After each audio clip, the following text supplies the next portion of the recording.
Она появилась в маленьком поселке, где каждый знал соседа, а даже кошки и собаки имели свою историю. На окраине стояла старая конюшня, и там жила лошадь по имени Сторм. Его считали диким, неукротимым и опасным. Он сбрасывал любого, кто пытался его оседлать, ломал ограды и рвал веревки. Мужчины качали головами: пора заканчивать с этим конем. Через неделю его собирались усыпить. Именно тогда в поселке оказалась девочка, Эмма. Ей было всего 12, и она росла без родителей. Родственники отказались от нее, и девочка жила возле старого сарая, питаясь случайными подачками. Только одна старушка иногда приносила ей хлеб и молоко. Эмма привыкла к тишине и к тому, что ее будто не существует. Однажды вечером, когда небо полыхало закатом, она услышала отчаянное ржание. Звук был похож на крик боли. Девочка пошла на голос и увидела в загоне Сторма. Его глаза сверкали, копыта били землю, дыхание срывалось на хрип.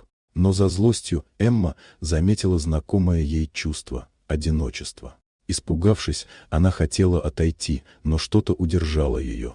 Девочка шепнула: «Ты, наверное, такой же одинокий, как и я». И вдруг лошадь замерла, перестала биться и уставилась прямо на нее. С этого началось их необычное знакомство.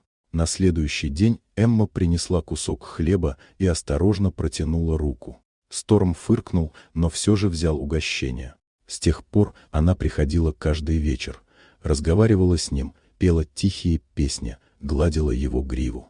Сначала он отталкивал ее, но вскоре стал ждать. Когда девочка задерживалась, его ржание слышала вся деревня.